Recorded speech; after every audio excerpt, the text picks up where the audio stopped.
네, 할렐루야. 네, 온라인으로 함께 예배하는 검단 행복한 교회 성도 여러분 환영하고 축복합니다. 우리 함께 따라했으면 좋겠습니다. 나는 교회입니다. 네, 나는 교회입니다. 네, 맞습니다. 저와 여러분이 교회입니다. 이거 굉장히 중요한 고백이거든요. 우리 한 번 더 다시 했으면 좋겠습니다. 나는 교회입니다. 네, 나는 교회입니다. 오늘 제목은 나의 작은 교회들에게 라는 제목입니다. 나의 작은 교회들에게. 감히 제가 주님의 관점에서 제목을 한번 정해봤습니다. 저는 가끔 그런 상상을 하거든요. 주님이 지금 나의 모습을 보시면 뭐라고 하실까? 그죠? 주님이 지금 제 옆에 계시는데 저를 보면 저에게 뭐라고 하실까? 또 내가 지금 나의 어떤 신앙이나 나의 삶을 통해서 주님께 들을 말이 무엇일까? 주님이 과연 나에게 어떤 말씀을 하실까? 저는 이런 상상을 해보거든요.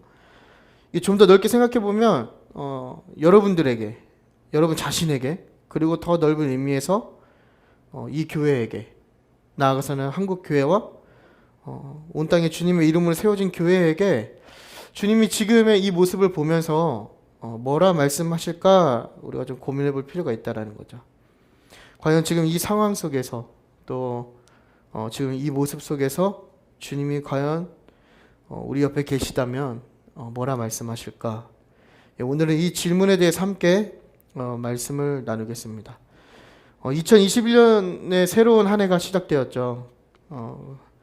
뭔가 우리가 새로운 한 해를 생각하면 기대감이나 또 어떤 활기참이 이렇게 있어야 되는데 어떤 새해에 대한 기대와 소망보다는 우리는 여전히 두려움과 또 우리 안에 있는 염려와 많은 걱정들과 또 나아가서 많은 도전들이 우리를 기다리고 있는 것 같습니다. 지금 상황을 제가 자세히 설명드리지 않아도 우리는 모두 공감할 수 있을 것입니다. 하지만 이런 상황 속에서도 주님은 여전히 일하고 계시고요. 또 우리를 여전히 교회라고 말씀하시고 또 교회가 되게 하시고 우리가 있는 곳에 교회가 세워지길 원하고 계신다라는 것을 우리가 잊지 않았으면 좋겠습니다. 그렇기 때문에 지금도 우리가 코로나로 인해서 특히 우리 교회들이 많이 소극적이고 어려운 이 시대에 그럼에도 불구하고 지금도 저와 여러분을 여전히 주님께서는 부르고 계시고 보내고 계시다라는 것을 우리가 믿었으면 좋겠습니다. 예수님께서 제자들을 부르시죠. 오늘 본문의 내용입니다. 예수님께서 제자를 부르신 후에 그들을 보내십니다. 10장 5절에 나오는 얘기입니다. 천국 복음을 전파하라고 말씀하시면서 너희가 어떻게 복음을 전해야 하는지 이제 알려주시는 내용입니다. 이게 15절까지의 내용이거든요. 이 마태복음 10장에서 15절까지의 내용은 현재에 조금 더 초점을 둔 예수님의 말씀입니다. 제자들이 당장 예수님이 보내신 그곳에서 유대인들에게 먼저 가지 않습니까? 그곳에서 어떻게 하나님의 나라, 천국 복음을 전파해야 할 것인가에 초점이 있다면 오늘 본문인 16절부터는 그 이후에 훨씬 미래의 어떤 상황을 염두하실 말씀이라고 우리가 이해하면 좋을 것 같습니다. 그러니까 다가올 일들에 대한 말씀, 조금은 더 넓은 의미에서 또 종말론적인 아주 먼 의미를 함께 포함하고 있는 말씀이 오늘 본문의 내용입니다. 근데 우리가 이 내용을 읽어보면 알겠지만 제자들에게 다가올 일들이 그렇게 썩 좋은 소식은 아닌 것 같습니다. 이게 17절을 보면 공회에 넘겨주겠다라고 얘기하지 않습니까? 이게 오늘날로 얘기하면 이제 재판을 받는 일을 어떤 법적인 이런 소송에 휘말리고 또 채찍질 당하죠. 육체적인 고통도 당하고 또 19절이죠. 21절 형제가 형제를 또 아버지가 자식을 죽이는 이런 끔찍한 폐륜이 난무하는 끔찍한 세상까지도 보게 하시는 게 앞으로 이 제자들이 겪어야 될 어떤 내용들인 것을 우리가 알 수 있는 것 같습니다. 주님은 이런 곳으로 제자들을 보내시죠. 그리고 그 보내는 제자들을 양과 이리를 비유를 통해서 그 의미를 전달하고 계시는 것 같습니다. 당시 예수님은 유대 종교자를 생각하고 말씀하셨겠죠. 먼저 유대인에게 가시길 원했고, 또 여기서 얘기하는 일이라고 하는 것은 이제 유대 종교 지도자들을 아마 염두하셨겠지만, 이게 오늘날 우리에게 적용한다면 양을 그리스도인이라 할 수 있겠죠. 그리고 일이는 우리를 잡아먹으려고 하는 것들. 이 늑대는 양을 잡아먹지 않습니까? 그런 것처럼 우리가 그리스도인으로서의 삶을 살 때 우리를 잡아먹으려고 하는 것들이죠. 뭐 좀 떠올려 봤으면 좋겠어요. 이게 뭐 눈에 보이는 거일 수도 있고 보이지 않는 거일 수도 있죠. 우리의 영혼을 좀먹는 것들이 있죠. 조금씩 갉아먹고 병들게 하고 죽게 만들고 그러한 것들, 물질적인 것들일 수도 있겠죠. 뭐 돈이나 돈에 대한 욕구, 집, 좋은 차, 그 외적인 많은 욕구들과 그리고 감정. 더 넓은 의미로는 세상이라고 하는, 그죠? 그리고 흔히 교회와 세상을 나눠서 좀 구분하지 않습니까? 저는 뭐 개인적으로 이 용어에 대해서는 좀 동의하는 편은 아닙니다. 굳이 교회와 세상을 구분하는 게 과연 옳을까라는 생각도 있지만, 그죠? 어차피 세상이 다 하나님의 것인데, 근데 어쨌든 우리가 이해를 돕기 위해서 세상이라고 하는, 그죠? 양이 그리스도인이라면 그 양을 잡아먹으려 하는 세상은 이리가 되겠죠. 그죠? 그리고 그 세상 속으로 우리가 보냄을 받았다라고 말씀하시는 겁니다. 그러니까 2000년 전에 어떤 그리스도인들의 삶의 모습이나 또 2000년이 지난 오늘을 살아가는 저와 여러분의 삶의 모습이나 별 다른 차이가 없다라는 것을 우리가 이 말씀을 통해서 적용해 볼 수 있겠죠. 근데 예수님께서 제자들을 보내시면서 그 제자들에게 주님이 뭐라고 말씀하셨냐가 중요한 것 같습니다. 도대체 주님께서 제자들에게 어떤 말씀을 하셨길래 제자들이 양이 이리 가운데로 가는, 그렇죠? 죽으러 가는 거죠, 사실. 이런 어려운 상황에서 과연 이 제자들이 어떤 말씀을 들었길래 교회가 되었고 또 교회를 세웠고 그 교회가 더 많이 세워지면서 우리에게까지 그 신앙이 왔냐라는 것이죠. 저는 이 말씀, 예수님께서 하신 이 말씀이 오늘을 살아내는 저 여러분에게 동일하게 적용된다라고 믿습니다. 첫 번째 무엇이냐면 지혜와 순결입니다. 16절의 하반절 말씀이죠. 말씀 보면 너희는 뱀같이 지혜롭고 비둘기같이 순결하라라고 말씀하십니다. 그러니까 오늘날 특히나 이 코로나 이후에 한국 교회들이 많이 욕을 먹죠. 그 이전부터 욕을 먹고 있었지만 그거에 대한 어떤 기폭제가 된 건 아마 이 코로나라고 저는 생각을 하거든요.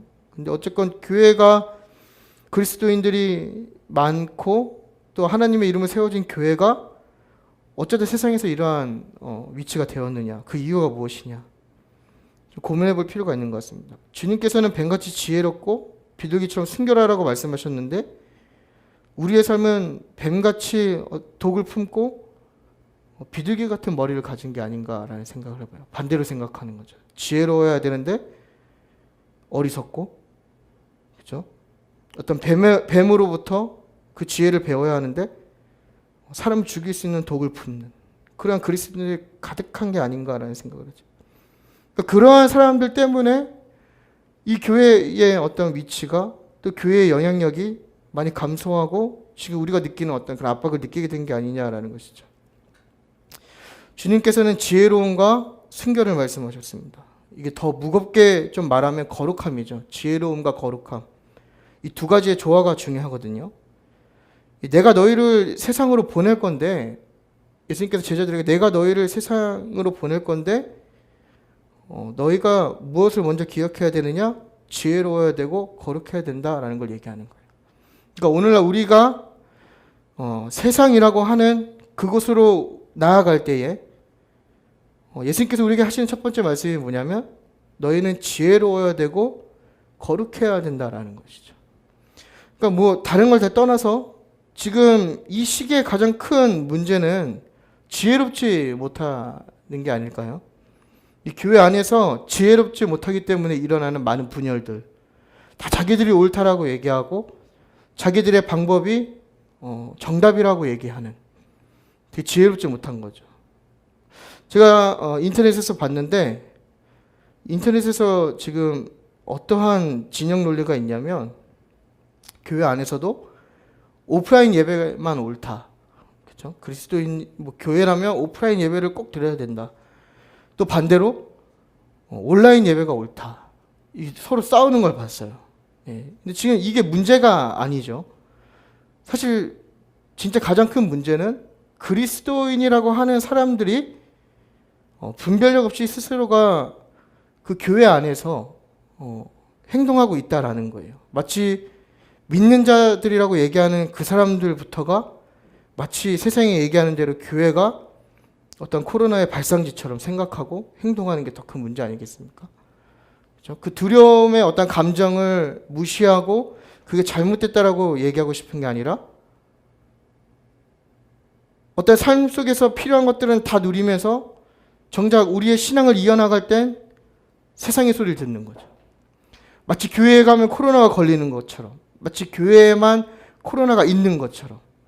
정말 우리 안에 코로나에 대한 두려움이 크다면 문 밖을 나서지 말아야죠. 하지만 우리의 삶을 영위하기 위해서 직장 생활하기 위해서 직장은 가야 하고 또 학생들은 학원은 가야 하고 그 외적으로 나가서 식사는 해야 하고 우리의 삶 속에서 누려야 될 건 다 누리지만 정작 예배하고 하나님을 찾아야 될 땐 마치 교회 안에 코로나가 있는 것처럼 교회를 등 돌리고 외면한다라는 거예요. 그러니까 무조건 현장 예배를 옳다, 온라인 예배가 옳다라고 얘기하기 이전에 우리 안에 그런 분별력이 없다라는 겁니다. 지혜롭지 못한 삶을 살고 있다라는 거예요. 우리가 무엇을 믿는지 생각하지 못하고 있다라는 것이죠. 무엇이 옳았는지는 아마 먼 시간이 흐른 뒤에 교회의 역사가 그걸 판단해 줄 겁니다. 지금은 우리가 무엇을 결정하기 이전에 하나님께 지혜를 구해야 할 때이죠. 하나님이 우리를 보내셨다고 말씀하셨죠. 우리가 우리의 삶 가운데 사명을 위해서 사는 것도 좋지만 그 가운데 꼭 필요한 게 무엇이냐면 하나님께 지혜를 구하는 삶을 살아야 된다는 거예요. 뱀처럼 지혜로운 것. 우리가 구약의 이미지에서 뱀을 생각하면 뭔가 간교하고 어떤 악한 이미지를 갖고 있기 때문에 이 뱀의 지혜에 대해서 우리가 조금 부정적으로 받아들일 수 있지만 사실 뱀은 굉장히 지혜로운 인물이거든요. 근데 이 지혜로움 안에 순결함이 바탕이 될 때 지혜가 되는 거지, 순결함이 없다면 그냥 간교한 사기꾼이 되는 거겠죠. 그러니까 우리는 지혜로울 필요가 있는 거예요.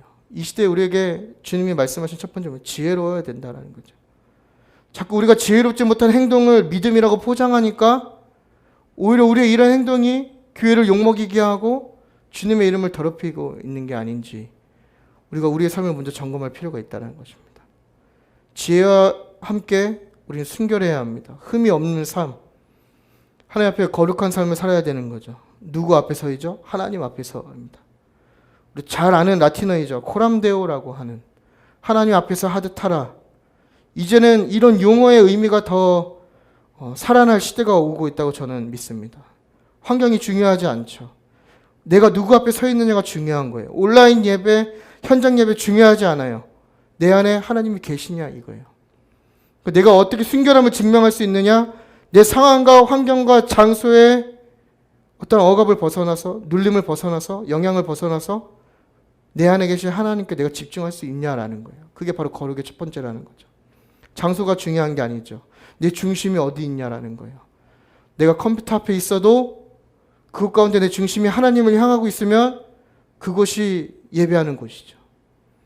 내가 교회 건물 안에 있어도 다른 생각하고 내 중심이 하나님 앞에 있지 않다면 그건 예배하는 게 아니죠. 근데 우리는 자꾸 뭔가 보이는 것으로 또 우리는 눈에 띄는 것으로 그것들을 판단하고 이해하고 믿길 원한다는 거예요. 마치 이 장소에만 하나님이 계시는 것처럼 우리 생각한다는 거죠. 많은 유혹들이 있겠죠. 예, 제가 이제 유튜브로만 우리 교회가 예배를 드리다가 저희 청소년분이 이제 줌으로 함께 예배드립니다. 제가 유튜브를 줌 채널에 공유를 해서 다 함께 줌 안에서 예배를 드리는데 과연 그 안에서 하나님께 얼마나 집중하고 있냐를 지금 보고 있거든요. 많은 유혹들이 있어요. 오늘도 보면 예배를 틀어놓는다는 말 자체가 웃긴 거죠. 예배를 그쵸, 예배를 틀어놨습니다. 얼굴에 막 반짝이는 동영상이 돌아가요. 이게 뭐 하는 거예요 지금? 과연 이게 예배일까요? 그렇죠? 과연 그 친구들이 이 현장에 오면 그런 마음으로 하나님을 만날 수가 있을까요? 만나지 못한다라는 거죠. 우리가 오프라인에서 예배할 때는 이 어서와 자리가 꽉 차고 있는데, 지금 제가 대충 알기로는 이 어서와 예배를 함께 온라인으로 드리는 분들이 약 20명 내지 30명이라고 봤을 때 이 현장을 채우던 그 많은 사람들은 다 어디 갔냐라는 거예요. 이게 장소의 문제가 아니라는 거죠.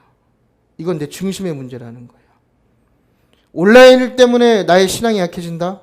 지금까지 그 믿음은 교회라는 공간 안에만 존재한 게 아닙니까? 이게 과연 순결인가요? 예수님이 말씀하신 거룩함일까요? 그게 아니라는 거예요. 제자들이 공회에 넘겨질 때도, 고통을 받을 때에도, 말세의 징조와 혼란을 겪을 때에도 결국 그것들로부터 젖어들지 않는 거, 그게 바로 순결이라고 예수님이 말씀하시는 거거든요. 우리가 온라인으로 예배해도, 또 우리가 함께 모여 예배할 수 없어도 내 방에서 주님을 온전히 만날 수 있는 거, 이 세상의 흐름 가운데 젖어들지 않는 거, 그것을 주님이 우리에게 거룩이라고 말씀하시는 겁니다. 이런 상황에도 주님의 제자라고 하는 사람들은 아까 말씀드린 대로 하나님 앞에서를 기억하는 것이죠. 이게 순결함 아니겠습니까? 날마다 내가 하나님 앞에 어떠한 모습으로 비춰지는가. 아까 서두에 말씀드린 대로 주님이 지금 우리의 모습을 보면 뭐라 말씀하실까를 고민해 보자는 거죠. 여러분, 지혜롭고 순결한 삶을 살아내길 바랍니다. 예수님께서 제자들을 보내실 때 첫 번째 하신 말씀, 너희가 지혜롭고 순결해야 된다. 거룩해야 된다. 두 번째, 염려하지 말라입니다. 성령님을 의지하고 염려하지 말라. 19절을 보겠습니다. 19절을 보면 이제 너희가, 이 제자들을 얘기하는 거죠. 너희가 넘겨질 때, 이제 앞에서 얘기한 그런 고난의 상황들을 겪을 때 무엇을 말할까 염려하지 말아라 라고 얘기합니다. 그러면서 20절에 너희의 입술을 주장하는, 너희를 통해서 말씀하시는 이가 너희가 아니라 성령이시니라, 이렇게 얘기하는 거죠. 이 얘기 뭐냐면 우리 안에 있는 성령을 의지하고 염려하지 말라, 이걸 얘기하는 겁니다. 제자들이 하나님 나라를 세워감에 있어서 주어지는 상황이 좋지 않을 때 주님이 말씀하시는 건 뭐냐면 너희가 염려하기 이전에 내 안에 있는 성령님을 의지해, 이걸 말씀하시는 거예요. 우리가 우리의 삶으로 하나님 나라를 세워갈 때 염려하지 말고 우리 안에 계시는 성령님을 의지해라, 이걸 말씀하시는 거예요. 많은 도전과 상황과 환경의 어려움이 보일 때 염려하지 말고 네 안에 있는 성령님을 의지해, 이걸 얘기하는 거죠. 제가 새벽 예배 때 한번 말씀드린 것 같은데, 요즘 신약 성경을 읽으면, 특히 서신서를 읽으면 너무 마음에 와닿는 얘기들이 많아요. 그렇죠? 우리 안에 일어나는 주변화. 1세기의 그리스도인들의 가장 큰 박해는 주변화 아닙니까? 어떤 공동체 안에 젖어 들어갈 수 없는. 이게 오늘날 얘기하면 어떤 직장에서 또 학교에서 내가 그리스도인임을 밝힘을 통해서 묘하게 형성되는 어떤 외톨이의 그런 기분. 그 공동체 안에 들어갈 수 없는 기분이죠. 하지만 그때 우리가 그리스도인임을 밝혀야 할 때 염려하지 말고 성령님을 의지해라, 이거 우리에게 말씀하시는 거예요. 막막한 가운데 염려하지 말고 기도와 간구로 성령님을 의지해라 말씀하시는 거죠. 그 이유가 무엇이죠? 바로 22절이죠. 너희가 내 이름으로 말미암아 모든 사람에게 미움을 받을 것이나 끝까지 견디는 자는 구원을 얻으리라. 아멘. 바로 이것 때문에 우리가 염려하지 않을 수 있는 것이고 성령님을 의지할 수 있다는 것입니다. 물론 우리가 구원을 위해서 주님을 믿는 것은 아니죠. 그렇죠? 우리가 주님을 사랑하다 보니까 구원을 받는 선물 같은 것인데, 하지만 믿는 자의 끝은 구원이라는 것은 우리에게 너무나 큰 용기이자 희망이 됩니다. 여러분들 어떠신지 모르겠어요. 그렇죠? 여러분들의 삶 속에서 얼마나 많은 신앙으로 인해서 갈등이 있고 부딪힘이 있는지 모르겠지만 그 가운데 믿는 자가 끝까지 버텼을 때 그 믿는 자의 끝은 무엇이냐면 바로 구원이라는 것입니다. 구원. 우리의 끝이 허무하게 끝나는 것이 아니라 그 끝에는 구원이 있다는 것이죠. 우리는 염려하지 않고 더욱더 주님께 나아갈 수 있는 것입니다. 그렇기 때문에 성령님이 일하십니다. 살아계신 하나님이 일하시는 것이죠. 여러분 2021년도 여전히 성령님이 우리 안에서 일하고 계시고 우리와 함께 일하실 것입니다. 그렇기 때문에 우리가 염려하지 않을 수 있는 것입니다. 여러분 염려하지 마시고 여러분과 제 안에 계신 성령님을 더욱더 의지하는 저와 여러분이 되었으면 좋겠습니다. 말씀을 맺겠습니다. 교회가 참 부끄러운 모습이 되어버린 이 시대를 살아가고 있지 않습니까? 참 부끄러운 모습의 교회를 바라보시면서 주님이 참 안타까운 마음으로 오늘 본문의 말씀을 우리에게 하실 것 같습니다. 조금 더 지혜로울 수 없겠느냐? 너희가 조금 더 거룩할 수 없겠느냐? 너희가 염려하기 이전에 나를 더 의지할 수 없겠느냐? 마치 이렇게 질문하시는 것 같았어요. 사람들이 교회를 간다고 얘기하면 뭔가 이상하게 쳐다보고, 그죠? 마치 교회 안에는 온갖 바이러스와 교회는 이기적인 집단이고 또 인터넷 수없이 달리는 댓글들의 교회를 향한 욕들 이런 것들을 볼 때 우리가 많이 위축되고 우리가 많이 어리석었구나를 깨닫지 않습니까? 심지어 믿는 자라고 하는 부모가 믿는 자녀를 교회에 못 가게 하는 이 시대 가운데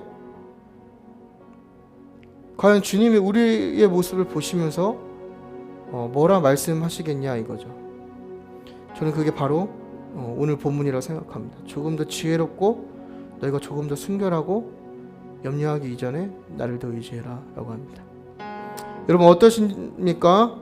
여러분은 여러분의 정체성이죠. 그리스도인 이라는 이유로 여러분이 계신 공동체와 또 여러분이 속한 곳에서 미움을 받고 계십니까? 혹은 눈치를 보고 계십니까? 그래서 그런 것들이 두렵고 그런 것들을 피하고 싶어서 나의 정체성을 속이거나 스스로 어떤 타협점을 찾고 있지 않습니까? 아니면 여러분들도 세상 사람들과 같이 어떤 그 두려움에 사로잡혀 계신 건 아닙니까? 22절에 보면 예수님의 이름으로 인하여 미움을 받겠지만 끝까지 견디는 자는 구원을 받는다라고 말씀하십니다. 여러분 지혜와 거룩함으로 우리가 연면치 않고 끝까지 견디시길 축복합니다.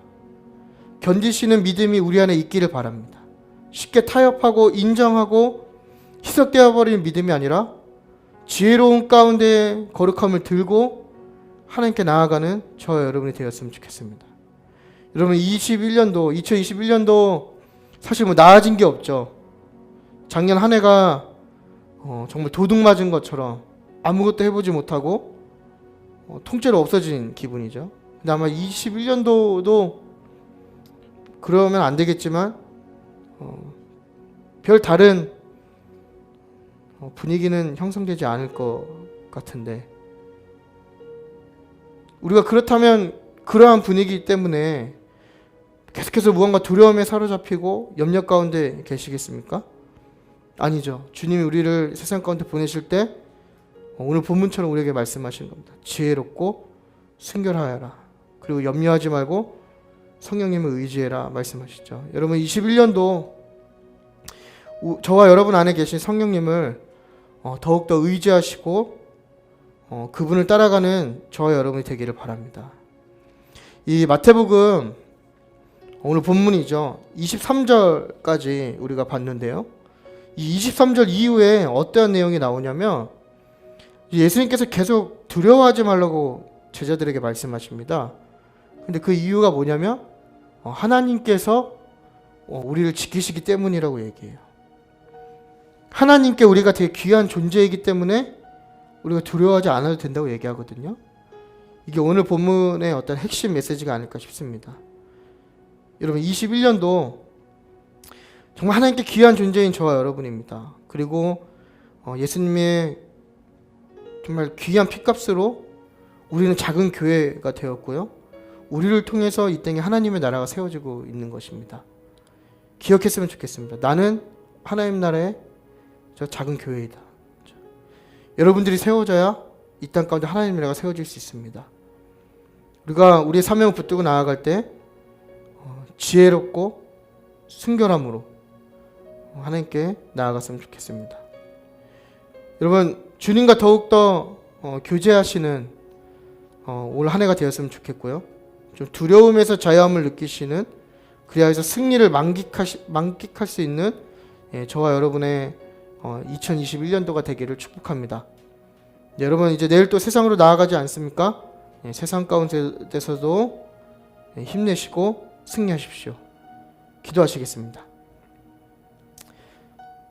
살아계신 하나님 감사합니다. 하나님, 정말 어려운 이 시대 가운데 또 우리를 교회로 부르시고 이 땅 가운데 세우심을 감사합니다. 하나님, 우리 안에 있는 두려움과 걱정과 염려 가운데에서 자유롭게 도와주시고 우리가 조금 더 지혜롭고 조금 더 순결하여서 정말 이 땅 가운데 하나님 나라를 온전히 세워갈 수 있도록 도와주옵소서. 또한 우리 앞에 있는 많은 도전들 가운데 우리가 염려치 않고 내 안에 계신 성령님을 더욱더 의지하고 성령님과 교제하고 동행하면서 2021년도도 승리 가운데 주님께 영광 돌리는 삶으로 나아갈 수 있도록 주님 도와주옵소서. 예수님의 이름으로 기도드렸습니다. 아멘. 주기도 하시겠습니다. 하늘에 계신 우리 아버지여, 이름이 거룩히 여김을 받으시오며 나라의 임하옵시며 뜻이 하늘에서 이루어진 것 같이 땅에서도 이루어지리다. 오늘날 우리에게 일용할 양식을 주옵시고 우리가 사하여 준 것 같이 우리 죄를 사하여 주옵시고 우리를 시험에 들게 하지 마옵시며 다만 악에서 구하옵소서. 대개 나라와 권세 영광이 아버지께 영원히 있사옵나이다. 아멘.